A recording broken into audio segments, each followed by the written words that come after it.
Welcome to Zwida Media. If you're new to this channel, please subscribe. Don't forget to like, comment, and share. Here's a new video for today. Enjoy.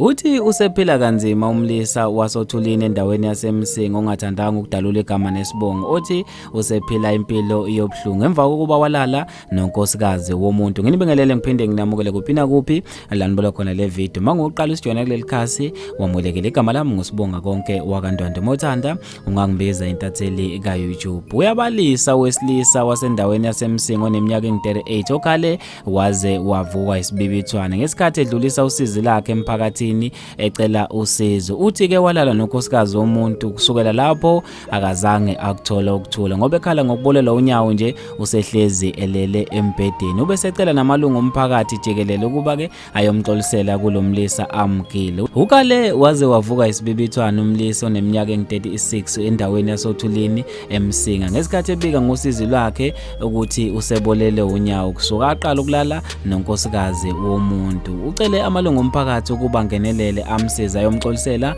kulomlisa amgile. Abantu ke le ndaba bavele bayiphendula ihlaya nje ngoba bethi ke uvuna akutshalile. Uthi kubhlungu kakhulu ukuphila impilo yokulala embhedeni ube wawukwazi ukuhamba futhi ke ubuka izinyawo zakho zibola phambi kwakho ingekho nento ongayenza. Uthi kube kuyenzeka ngabe ngibuyele esithini sika mama ngendlela engizwa ubhlungu ngakhona. Uthi ngiyaxolisa kakhulu mfowethu Mapholoba ngalingeka nami ngangilingwe usathane ngiyasola kakhulu. Abantu ke bafethu babe nokuphawula okwahlukahlukene ngaso isenzo salomlisa. Abanye ke bamhlekile, abanye bazwelana naye, abanye basola umuntu wesifazane lo alala naye ukuthi wayengathembekile. Umathi Khanyile uthe umshaye ngezansi laseMalawi asithi ngiyakuzwela kakhulu mfowethu kodwa ke nawe uyogcina ukuhambe ubamba izinto zabantu nabantu besifazane. Nkosi yami ake nifunde ukuziphatha kahle ngoba egcineni kugcina kunje. Usibusiso uDubu uthe ngiyacabanga nje inhliziyo ukuthi wawuthi udla intombi yesilima buka ke manje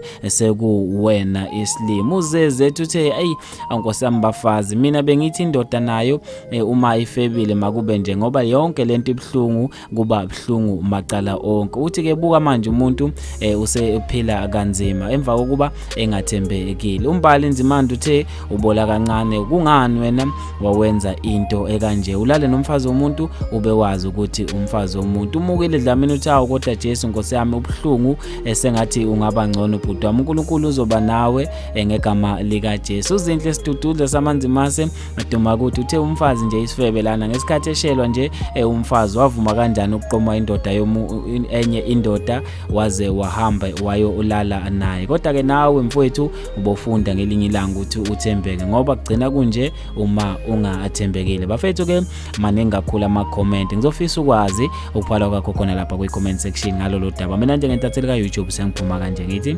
angibambe evidweni elandelayo.